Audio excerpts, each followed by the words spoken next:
in peer-reviewed journals. And I'm your moderator, Frederick Shaw. I'm the editor-in-chief of Public Health Reports, the journal, the official journal of the U.S. Public Health Service and of the Surgeon General. I'm also a medical officer here at CDC and a former editor of MMWR. This is the latest in a regular series of webinars held by the publisher of Public Health Reports, the Association of Schools Programs of Public Health. We call them ASPPH, and the Office of the Surgeon General of the U.S. Department of Health and Human Services. This webinar, this one, is co-sponsored by NACHO, the National Association of County and City Health Officials. You know, we've known for a long time about the difficulties that staff members in state and local health departments have in publishing in the peer-reviewed literature. I think everybody feels that there's a lot of valuable science out there, program assessments, case studies, commentaries that could be published and that maybe should be published but are not being published.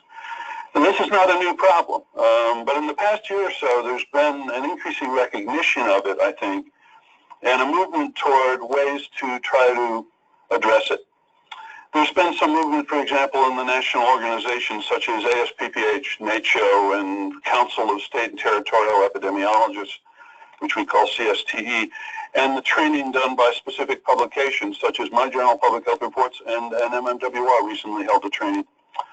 So there's increasing attention to this. For example, recently CSTE conducted a needs assessment of scientific writing and publishing among applied epidemiologists. And the results were published this month in the Journal of Public Health Management and Practice by Jessica Pittman and others at CSTE. The study found that many people working in state and local health departments want to publish in peer-reviewed journals, but they just do not or cannot for a variety of reasons. So the study found that there were major barriers to writing and publishing for people working at these agencies. The greatest barrier was time, and just having the time to do it. But there were other barriers, such as a lack of encouragement or structure from the agency, a lack of knowledge on how to write or how to submit, and even a lack of access to the peer-reviewed literature itself, which you need. So our seminar today is intended to help you, the audience, who are public health practitioners in the field. We want to help you turn your work into manuscripts for peer-reviewed publication. We only have an hour. It's not a long time, and clearly we can't give you anywhere near a course on writing and publishing at this seminar. Instead, what we want to do is just try to orient you to a general strategy for designing, writing, and submitting an article for peer-reviewed literature, and how to position it. I call it positioning, so it's attractive to journals, peer reviewers, and ultimately, of course, the most important audience, the readers of the articles. So after this seminar is over, ASPPH plans to follow up with you, the people who have signed up for this seminar, where you have your email addresses. We know who you are. For example, ASPPH plans to let you know about efforts of various organizations, including ASPPH itself, and publications that will help you to get started. We'll give you some resources in that email. Joining me today is a truly expert panel, 4 people who I would say are on the cutting edge of peer-reviewed literature and expert in scientific writing and editing. Starting to my right, first is Dr. Peter Drotman, who's editor-in-chief of the journal that he's holding in his hand, Emerging Infectious Diseases. It's an open-access, peer-reviewed, high-impact monthly journal published here at CDC. Peter became editor-in-chief of the journal in 2001. In his previous career at CDC, he's been an epidemic intelligence service officer. He's worked in environmental health and HIV/AIDS prevention, and before coming to CDC, he worked in the WHO smallpox eradication program. To Peter's right is Dr. Leonard Jack, Jr., the editor-in-chief of the online journal Preventing Chronic Disease. It's another open-access, peer-reviewed journal published here at CDC. Leonard became editor recently in 2016. In his previous career at CDC, he's been director of the Division of Community Health in CDC's Chronic Disease Center and the lead scientist for community intervention at CDC's Diabetes Division. He's also held several positions in academia at Xavier University of Louisiana, Jackson State University, and Morehouse School of Medicine. He's also served as an editor-in-chief, the editor-in-chief of the Journal of Health Promotion and Practice. To Leonard's right is Dr. Paul Siegel. Paul is currently the Deputy Associate Director for Science at CDC's Center for Surveillance, Epidemiology, and Laboratory Services, the same center where I work. Our doors are close together. During his CDC career, he served as a medical epidemiologist at CDC's Chronic Disease Center and Field Epidemiology Divisions. He's a highly experienced teacher in scientific writing, and since 1999, he's conducted scores, hundreds, I don't know, trainings on that subject for public health people in the U.S. and around the world. And finally, out in Seattle, joining us by remote telephone line, you won't see a video picture of our next panelist from Seattle, Washington, is Mr. Tom Lang from Tom Lang Communications and Training International. Tom's an author's editor and an international educator in medical communications. In the past, he's worked as the manager of medical editing services at the Cleveland Clinic and at the New England Evidence-Based Practice Center at Tufts University. His two books are, first, How to Report Statistics in Medicine, second edition, 2006, and the second book, How to Write, Publish, and Present in the Health Sciences, 2010, both published by the ACP Press. He served on many standard-setting groups for medical writing and publishing. He's the past president of the Council of Science Editors, and he's the current treasurer of the World Association of Medical Editors. And the standard disclaimer on behalf of myself and the other federal panelists, I should say that the comments we're making here are those of the panelists and do not necessarily represent the official position or views of CDC or HHS. Okay, I've done that. We're going to experiment a little bit for this seminar. In previous Public Health Reports seminar webinars, we followed a strict lecture format, and we decided to go crazy this time and make this one unscripted and unrehearsed. We have not rehearsed. Do confirm, gentlemen. And we are not even going to present any PowerPoint slides. Almost heresy, but we're just going to have a conversation. And we prepared some questions to get the ball rolling, but we want you in the audience to send your questions into the panel. We'll run as many of them as we can.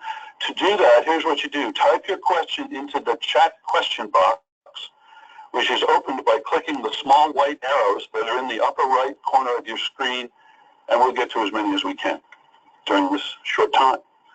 So let me start with a question. Let me toss this one to Tom Lang out in far away in Seattle. Tom, you're an epidemiologist. Assume you're in the field. You've been working on some interesting scientific issue or program, maybe an interesting outbreak or an interesting program assessment, and you're thinking about writing it up for publication in a peer-reviewed journal. What are the first things you should be thinking about? The classic advice is that editors want research that is new, true, important, and clearly reported. But I think the question that has always resonated best for me is something Arnold Relman had said at the New England Journal of Medicine. He said, when I pick up a paper, the question I ask myself is, how will medicine or public health be different if I publish this paper? What are your thoughts on this, other panelists? What do you think the first thing, it has to be important work, right? We've been talking about that as we were waiting to go on. You have to have something important to say, correct? It has to be important to somebody, not necessarily to everybody. So know your audience, and anytime anybody in a public health arena takes some action or solves a problem or investigates a problem that they don't solve, it's going to be interesting to somebody. It may just be in that county, or it may be a much broader audience. When you figure out who can use the information you have uncovered, then you can start thinking about how to get that information to those people. Is it all about putting yourself in the place of the readers, would you say, Leonard? Yeah, I think that's important. What I was going to add is that any author has to be familiar with what has already been generated and what has already been published before, because the intent is to add to that body of knowledge and not necessarily to repeat it. And finding your place in the body of work is really critically important. And then what you can do is make the case for how it's filling the gap, how it's moving the field forward, or how it complements what we already know. I think those are some of the things that, you know, have and you often hear the term, it's got to fill it, as you say, fill a gap, and how does it add? Paul, any thoughts on? Yeah, to reinforce that, it is critical and essential for a paper to have something new in it. It does not have to be revolutionary. It doesn't have to be something that's so creative that nobody's ever thought of it. It can be a modest step forward, but it has to be a step forward. And that question of determining whether something is new, to implement that requires doing a thorough literature review. Now, that may be obvious to many, but it bumps directly into what you said earlier, is the major constraint of people who are public health practitioners, and that is time. So if you're a public health practitioner and it's not your job to publish, how do you find time? And that's very difficult to do. And so I would say one potential scenario that can alleviate that, I'll call it a problem, is to reach out in the early stages of planning the paper to people who are subject matter experts in that area who may already have a broad grasp of the literature. If you can, let's call it, pitch your paper to somebody, and the initial pitch might simply be asking a question that you're wrestling with, but if you can develop a relationship with a subject matter expert who already has a broad grasp of literature, you might save yourself 10 to 100 hours of work. Yeah, one of the issues that you raised there, to be a good scientific writer, you have to be a good scientific reader.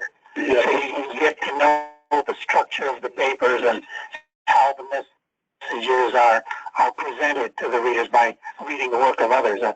Scientific writing is not creative writing. It's there is a standard structure to articles that is generally expected, and you will figure that out after you've read, 5 or 10. But after you've read a great many more, you'll get a lot more nuance. What about, and now if you start thinking about publishing at the tail end of an investigation or a program assessment, is it a little bit late at that point? Should you be thinking about that at the very beginning? Yeah. It's never too late. Yeah. Yeah, I would say it's never too late. It's also never too early. It's never too early. And, I wouldn't say but I would say and, if there are intentions to publish, there are some core elements that must be a part of a manuscript, depending on what type manuscript you're intending to publish. And that's helpful to know in advance, so that you have all of that going on with your project, so that you can capture that, right, and have it reflected in your paper. I just think that giving that some thought early in the implementation of any intervention, any investigation, will better position you later on to have what you need to generate a solid publication, and depending on where you want to send it, right? Yeah, I'd just like to add that the idea to publish something that you're working on can come up at any point in the process. You may have been planning to publish from the beginning of the project, or you may learn something in the process of doing something which makes you think, or a light bulb goes off and say, wow, I just learned something that's new, it's new to me. Well, then at that point you need to go do that literature review and find out whether it's just new to you or whether it's new more broadly than that. But at whatever point you make the decision that you're going to, or that you're interested in writing a paper, before you write the paper and even before you do data analysis, it's critical to think about the strengths and limitations of the data that you have. Because in some cases, the limitations of the data will be so severe that you don't have much chance of accomplishing a publication. And one of the most frustrating things that I hear people talk about is they've spent many, many hours working on a paper, they've sent it to 2 or 3 journals, it's been rejected repeatedly, and then they show you what they've done, and we talk about the limitations of the data, and it was very predictable before they even wrote the paper that it would probably not get published. So assessing the strength and limitations of the data before you start writing the paper, I think is one of the most important time management strategies. Let me ask this.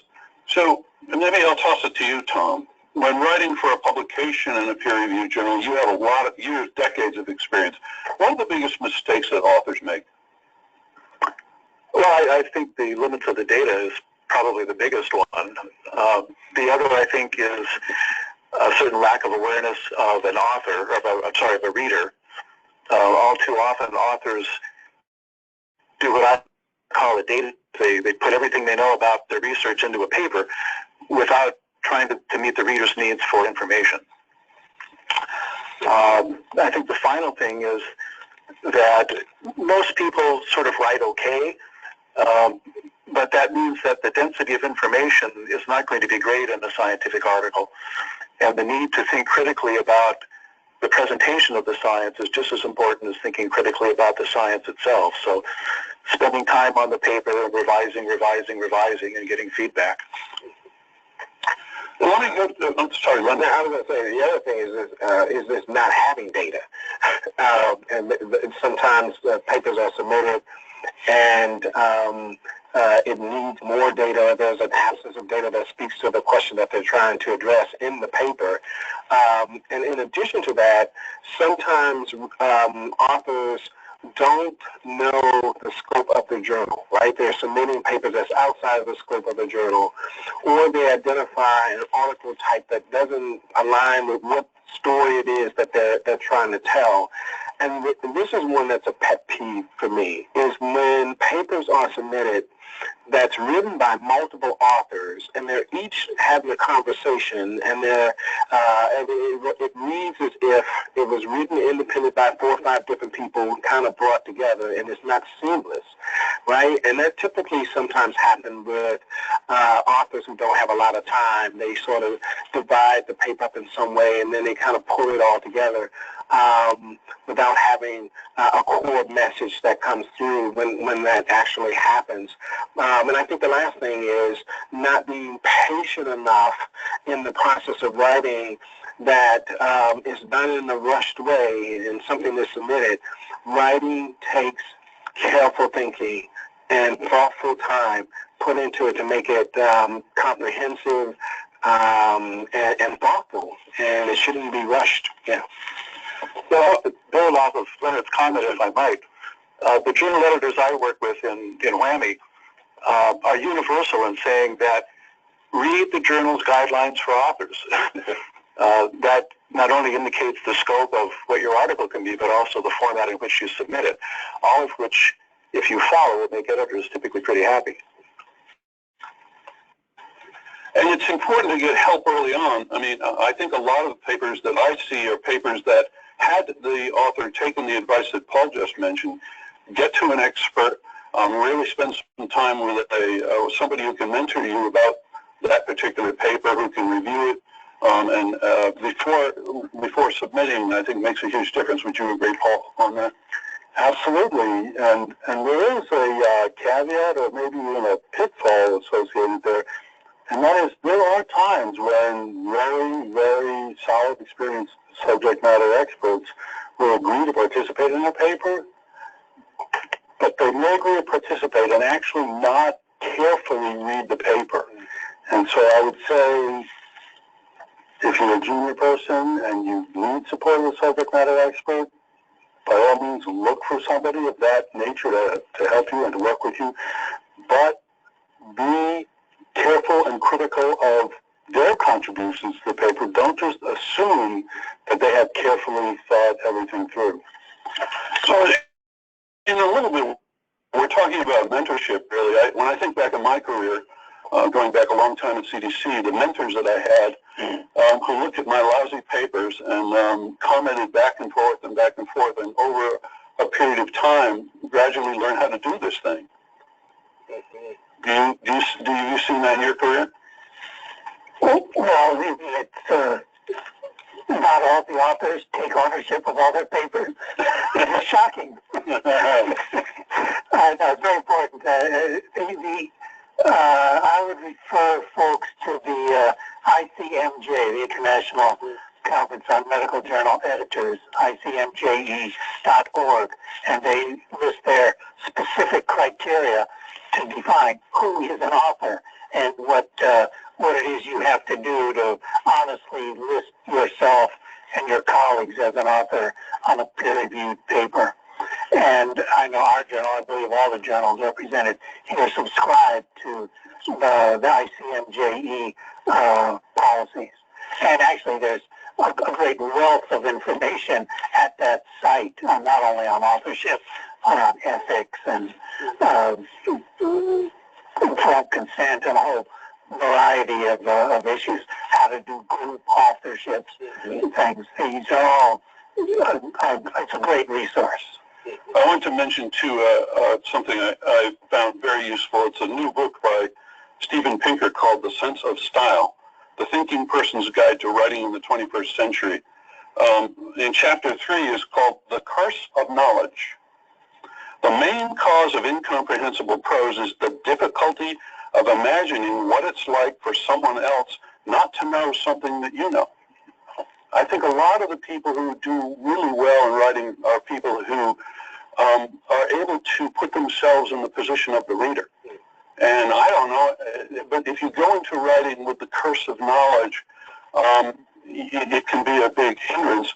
One way to combat that is by having a colleague who doesn't know anything about the subject you're writing about read the paper, maybe 2 or 3 colleagues, and comment back to you. Mm-hmm.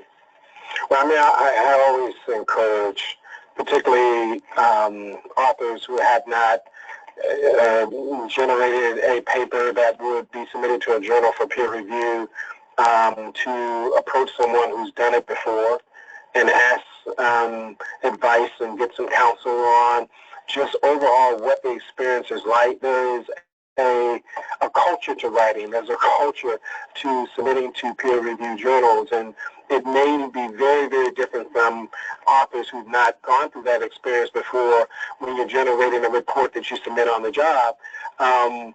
But, you know, sharing your ideas initially before you even start writing with someone that's going through the process that can help you go through some of the things that Paul just mentioned to get the mindset. I think it's a mindset piece here.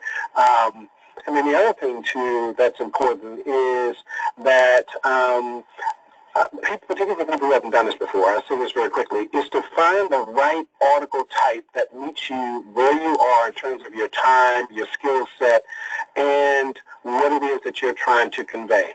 So maybe you're not at the point where you have rich data that's clean enough or developed enough to do original research, but maybe you have enough experience from in the trenches, the work that you're doing, to do an essay, or to do a commentary, or to do special topics, right?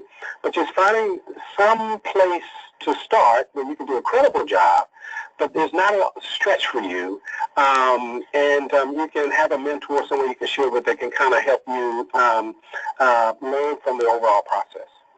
Well, let me turn to questions from the audience. The first question we have, and I'm seeing here on the screen, is how do you decide which journal you should send your paper to? You decide that before you write the paper or after? Peter? Well, there is an earthquake going on in the journal publishing world, and it is called open access. So the traditional business model of journals is a publisher publishes a journal and sells it to those who wish to read it. And the subscribers pay for that privilege.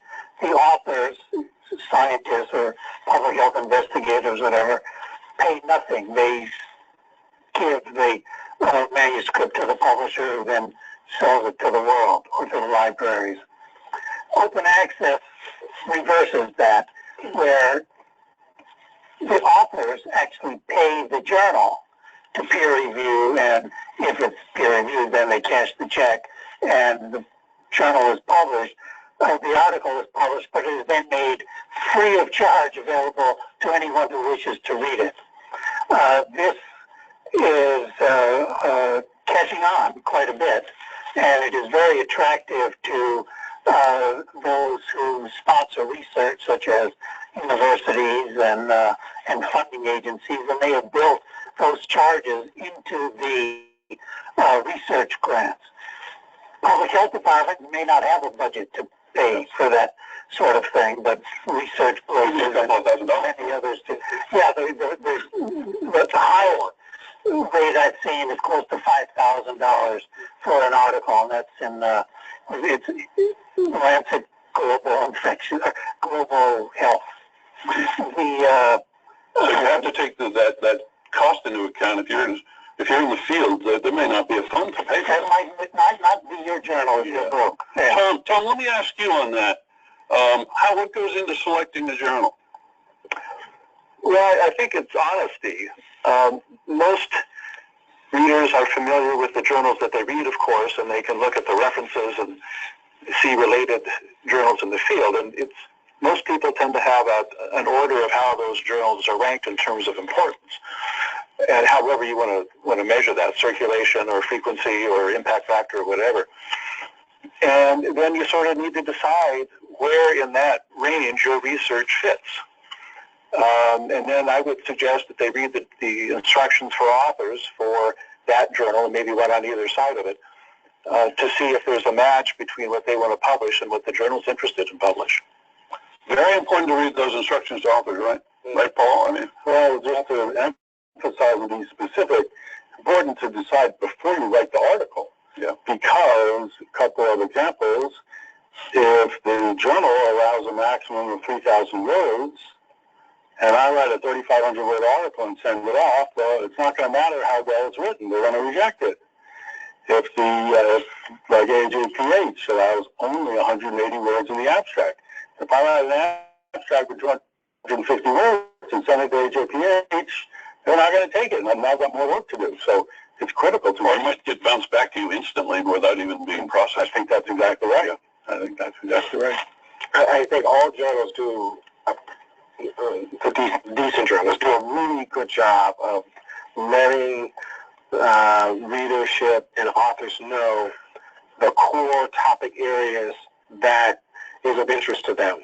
And to submit something that is not among those things that's a part of the core topic areas for that journal is a big mistake. It's wasting your time. And then the other thing is becoming familiar with the journal to get a sense of what, over time, are the kind of themes that you see appearing in that journal. So you will know if your work will resonate with that journal or not. And that goes beyond just knowing the themes, but actually doing a search within that journal to see, on this particular topic, what has this journal had to say, so that you're not submitting something that has been published previously, but then you will see what is of interest to the journal and how to maybe build upon that. What about I'm sorry. From the point of view of somebody just starting out, writing their first paper and trying to pick a journal, I guarantee there is a journal somewhere that will publish just about every paper. Yeah. And there is a subcategory of journals that we are calling predatory journals that are there to collect those author fees and won't do bona fide peer review, but will indeed post the paper on their journal website. These are usually very low impact and a very low trustworthy kind of journal. So be careful when you investigate. Some of these predatory journals co-opt the names of reputable journals. And I speak from personal experience. The journal I had is called Emerging Infectious Diseases. There is a publisher out there that has attempted to clone our name and add the word journal to it and charge people thousands of dollars. Our journal has no fee. And by the way, we have the CDC lawyers going after them because we're a registered trademark and they're co-opting it. But they are literally publishing thousands of journals, and many of them with these bogus but similar names to real journals. So be careful if you don't know the field and you don't know the reputable journals, investigate and talk to colleagues who do know those fields. Now, let me ask this. This might be maybe a difference of opinion here. What about sending a query to the editor-in-chief? Hey, I've got this Does everybody, Tom, I think, are you skeptical of that? Do I remember that? Sending query letters? To me, Fred? Did you hear me? The question was directed to me? Yes, to you. Yeah. The journal editors I've talked with say, don't bother with the query, just send us the full paper. Mm-hmm. That way they've got it and they have all the details. So just my experience with the editors I've talked with. Well, I'm a little different. You're different. I'm a little different. I think that if authors are interested in getting a real clear sense if it resonates with PCD, that we have developed some guidance on what to submit to us in 300 words or less to give us an opportunity to review it. My position is I would rather you know before you submit the manuscript to us whether or not it is something of interest to us. It could be that it is a fine area to write in, but we published enough on it. And it's just a courtesy, and it is really taking off, people taking full advantage of it. Yeah. How about do you answer query letter? We do. We have a email box where authors can propose submissions, either abstract, a title, a topic, but if somebody just sends an email saying, I have a great paper, would you like to receive it? We're skeptical. Yeah. Well, we have another question from the audience. One of them was about IRB. It was about IRB. That one disappeared, but I do want to cover that. What about IRB? Paul, maybe you want to tackle that one? Do you need to have IRB approval when you submit? I can tell you with public health reports, basically the answer is yes. And all the SAGE journals do require that you have a statement of ethical approval. Yeah, I think I'd punt that over into the way the question is framed is we view IRB approval as a burden to overcome. That's not a good way to approach IRB issues. I mean, the number one answer is don't do anything unethical.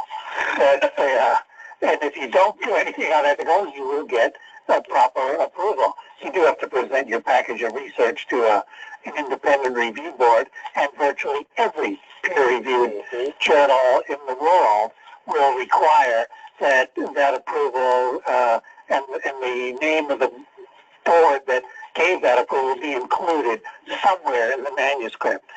So it is, because in the history of science there have been some abuses. We just noted the 40-year anniversary of the Tuskegee research that was probably done by very well-meaning people who had lofty goals, but it was done in such a way to disregard the welfare of the patients, even though none of the researchers intended to harm those patients. But by withholding treatment for syphilis, they did suffer harm. And now it's viewed as a teaching lesson in virtually every medical ethics course.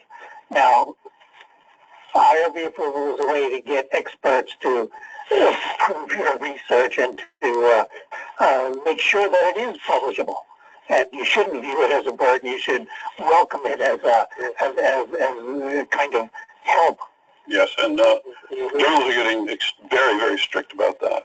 In the very first contact you'll have with the journal, they're going to want to know about the ethical aspects. Well, let me turn to another question. Help. How do you get help? Let's start with editorial help. We sort of covered scientific help. Scientific help is going to come from your environment, your agency, and maybe an expert, as Paul pointed out. But many authors might not have access to an author's editor or something like that. The big journals don't worry about that. Some of the very big journals, if they get an article that's great scientifically, but not written very well, maybe by a non-native English speaker, that's not a problem. They have a room full of manuscript editors to fix it up. But that's not true for a lot of journals. So that's a Tom Lang question. I was just going to say that. This is a Tom Lang question. Yeah, I have a few thoughts. I'd like Tom to take the first one. The editing that's done at journals is mostly copy editing. There's simply not enough time to move deeply into an article to find out what's right with it or what's wrong with it or what's missing.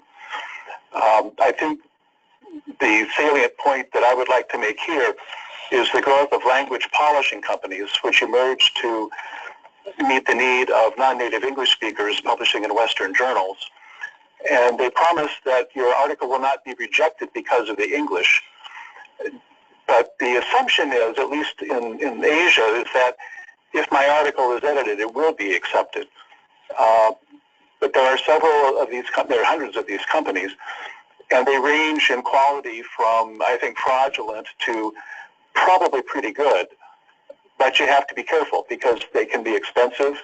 Take the premium service if you use it because you want the deepest edit that you can.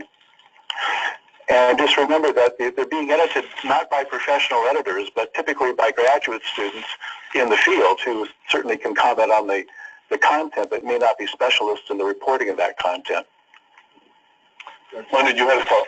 Yeah, I was going to say that at a minimum, right, papers that are submitted can benefit from a colleague or someone that has the ability to ensure that the tense, for example, in papers is correct. There's just a minimum things that could be done to improve the readability of papers. And when that's not in place, it's a barrier for the peer reviewer because it just can't get past some of the real basic things that go along with constructing an appropriate sentence. So I think you said it before too. It's okay to have someone else to look at your work, right? Someone that hasn't seen it before, and people can look at your work differently for different things. One person may look at it for content, and then there's someone who's going to look at it just to make sure that the sentences, there are complete sentences that are there, right? I mean, it's really critical. And then some journals do go a little deeper behind into papers beyond just copy editing to actually look at tables, to look at figures, to look at they're being presented appropriately, or if they're being captured appropriately in the narrative, in the paper itself. But at a minimum, someone can look at that paper for you and say, that sentence or that paragraph just did not make sense, and here's some thoughts on how to improve it. Yeah. Oh, you teach this. Well, I'd like to add that there are certain things that authors can do to help themselves. Mm-hmm. So, for example, I've seen lots of papers where the stated purpose of the paper in the abstract is not only different from the stated purpose in the introduction section of the paper, it's actually not even consistent. There are certain structural elements to a coherent paper that authors can check for themselves. I've even seen papers where the title of the paper actually diverges from the content of the paper. Yeah. And so one thing that authors can do to help themselves is to cross-reference the different components of the paper, some of which should have very, very specific relationships with one another. Another example is sometimes the conclusion statement in the paper is unrelated to the purpose statement of the paper.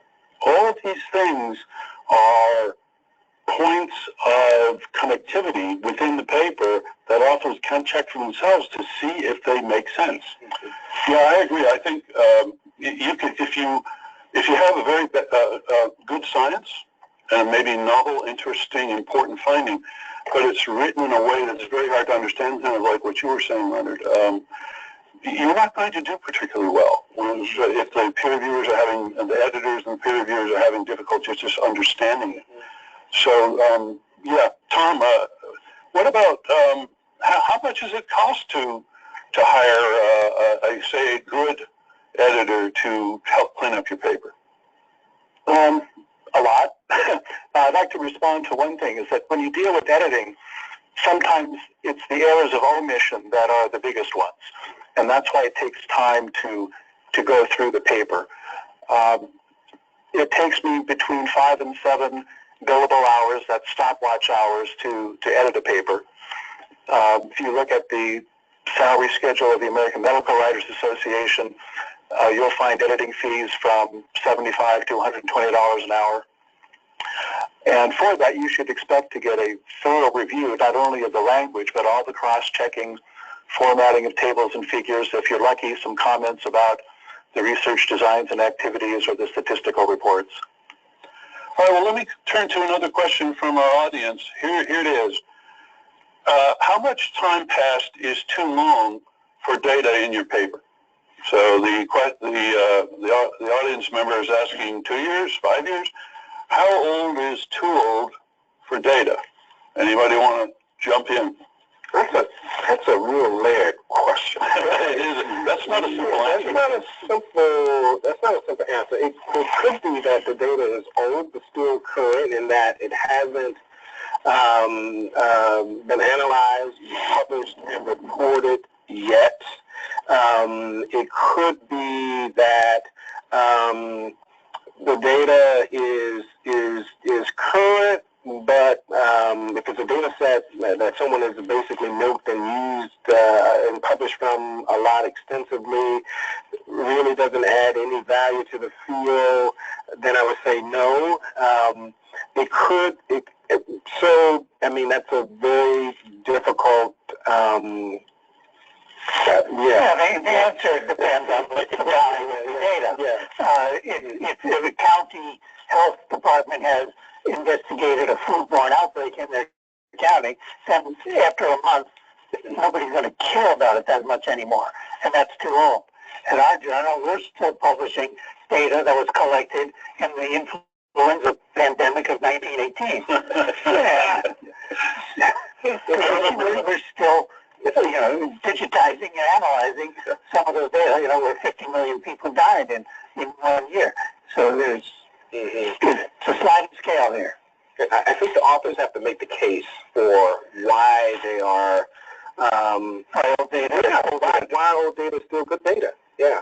And make There's another factor here, Fred. It's certainly how old is the data is a factor, but it's also how much time has elapsed since the end of the data collection period and when it's submitted for publication. Generally, good papers are published first, and if you collected data from 2000 to 2012 and you're just now submitting it to a journal 5 years later, the first question is, well, what's wrong with this? Why wasn't it published earlier? That brings me to the question of cover letters.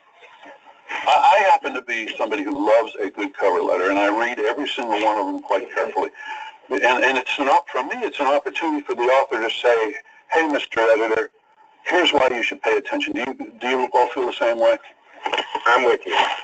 I enjoy reading the cover letters, and I read 99.9% of all of them, and they help tell the story for me. And there have been times, similar to what Paul just shared, where the authors are saying one thing about the focus and intent of the paper that's very different from what the paper actually reflects, right? And but I think you get a sense of why the paper, the topic is of interest, and why the authors think that it's of interest to the journal and to the field. That's usually where that's captured. And it sets the stage for me before I look at the paper. And it helps me anticipate what's in the paper. So the cover letter to me is very important. To me, it's almost unimportant. I generally don't look at them unless I have some reason or question that I think the answer might be in there. I look at the abstract. The abstract. I look at the paper. But is there some place maybe in the latter part of the introduction where you hope that an author will make their case, this is the first time that, or this is why this is novel, or this is why it's important, stated explicitly? Well, at our submission portal, which is online only, we have a required one-sentence statement of importance of this paper. So we do have that. And so some authors will also put that in their cover letter. We also have a place where the authors can nominate reviewers that they think would be suitable. Other journals have that in their cover letters. So we sort of have specific blanks that authors have to fill in for the information we think is of particular importance. Usually the cover letter will say, we certify that all the authors are bona fide authors and that we have not submitted this another journal. So the cover letter, last I checked the instructions for authors at AJPH, there's a statement saying that cover letters can be helpful in choosing articles for peer review. Well, to me, that means that they actually screen articles using the cover letter, and I take it to mean that if they read a cover letter and they don't have a positive impression, they will not read the paper, they will not read the abstract, that they sometimes will reject the paper based on the cover letter. Wow, we'll be hearing from AJPH on that. That's exactly what I was going to say. So you have heard from Peter, but he made infectious disease. That's not important to EID. For PCD, having a cover letter that is substantive and informative is very important. So let me move on to another question from the audience. Time is flying. Tips on finding authors to collaborate with in your field. That's probably for a junior investigator. How do you find other authors to collaborate with? Well, that's part of doing your basic research. You're going to know the topic that you're working on better than most people. If you're looking to approach experts, you go to the literature, read some articles. Some of those authors are going to be professors at universities or health officers. You can try writing to them, calling them, emailing them, or sending them your research that you've already done and saying, I'm interested in collaborating with you. But that's sort of a separate from the main topic we're dealing with today. That's how do you get research done, Because if you're looking for authors who haven't worked on your research project, well, that's not right. You're supposed to, the people who did the work are supposed to be writing the article. Tom, any thoughts there? I'm sorry, on how to find colleagues? Yeah, find colleagues or find mentors, maybe. That would be another way to say it. Well, I think Peter's right in terms of finding, co-investigators. Finding mentors, that's tougher. I will tell you that a bunch of senior writers in the Medical Writers Association were talking, and it turns out that the agreement was that all good writers had worked for an extended period under a mentor with uncompromising standards, and that was essential to learning how to write well, because it takes time. And how you find a mentor, probably the same places you look for co-investigators. You're getting general approval here, Tom. I would just add to, in terms of finding someone to co-author with, is to you reach out to individuals and have conversations about what you bring, the strength to a potential collaboration, and being someone that's going to do research and write together, and the other individuals will share what they bring to the table, and hopefully there's a good fit, right, where everyone finds a unique way to contribute that everyone feels comfortable with, that everyone feels as though everyone is adding value to the process and not a burden in some way. I'd also add that the time to look for authors is before you do the research, not before you're writing the research. One thing I'd throw into the mix there is that as a federal employee, we have an obligation to respond to any request from anybody in the public. And if you think of it from that perspective, and you say to yourself, here I am working at a state health department, it makes a lot more sense for me to make a cold call or send a cold email to somebody at CDC with a question than it would for just somebody asking just any old question. So I would love for people in health departments to actually feel that CDC has an obligation, and in most cases is actually willing and enthusiastic about supporting activities at health departments. That doesn't mean automatically they would co-author your paper, but in terms of responding to a question that might enable you to initiate a relationship that might develop into a co-authorship, I would encourage people at health departments to think that way. I very much agree. HHS.gov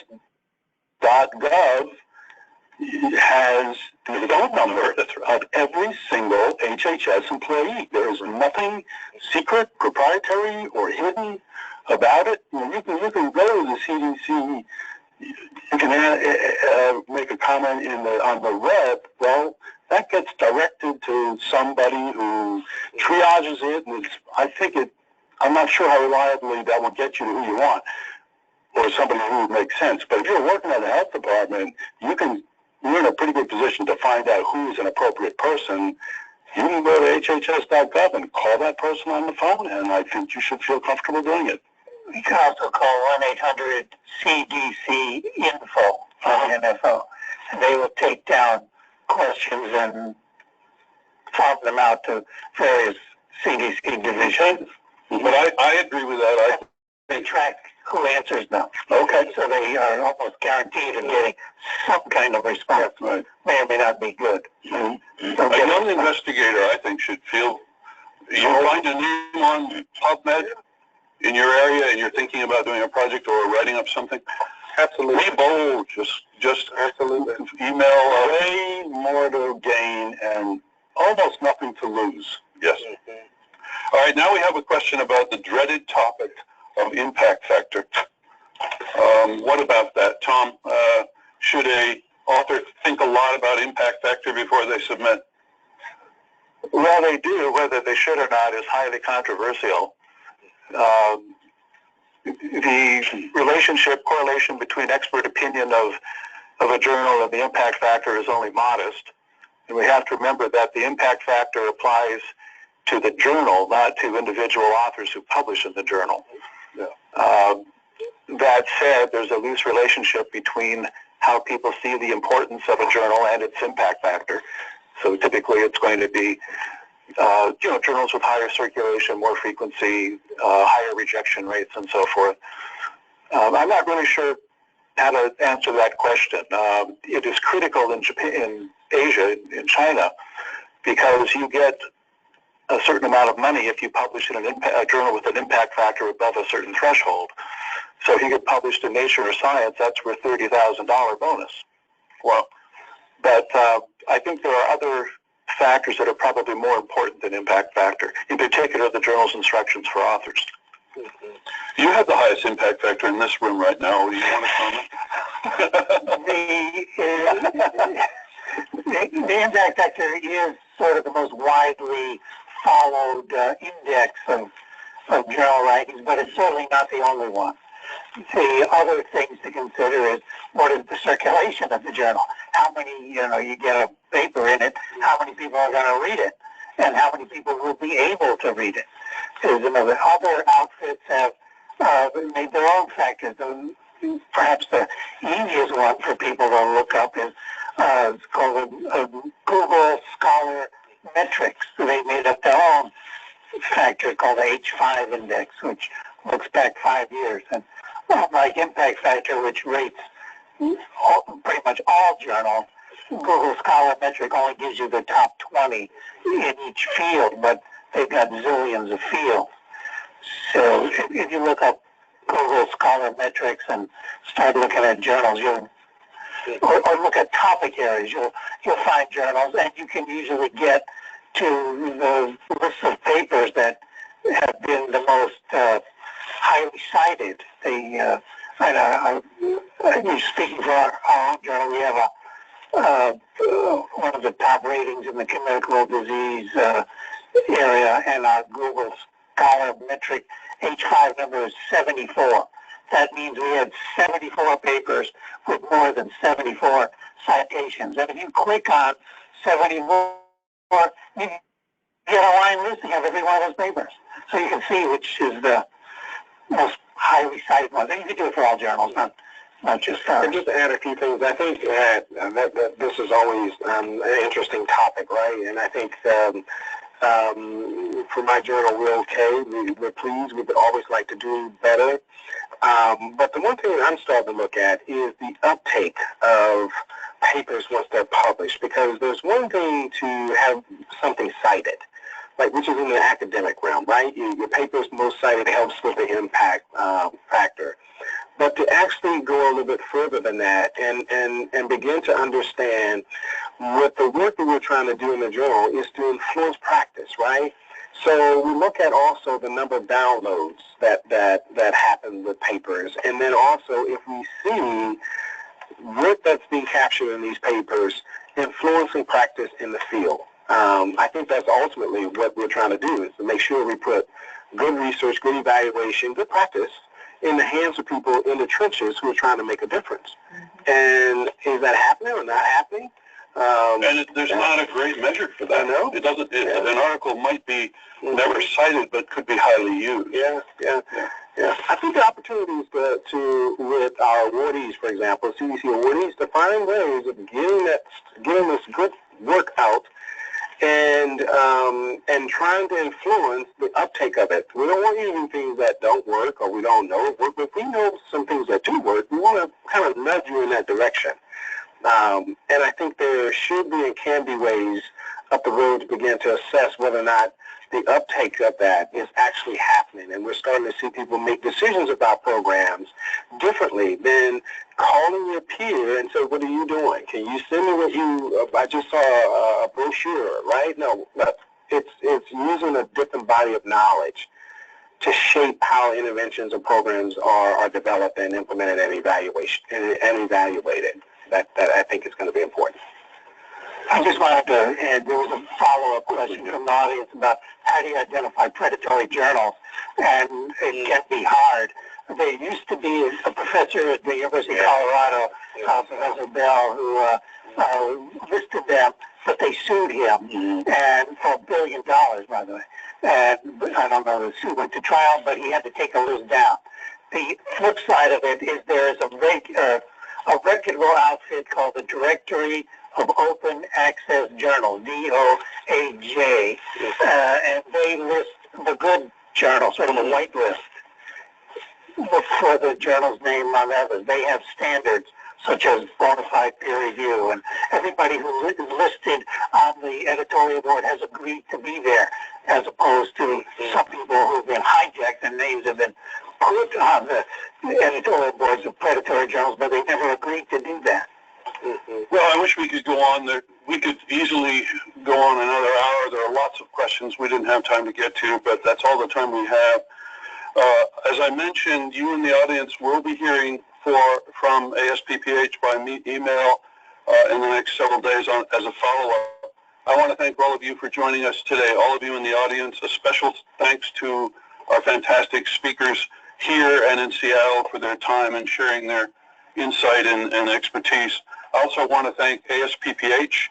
I want to thank NATIO and, of course, the Office of the Surgeon General, my boss, for its continued support.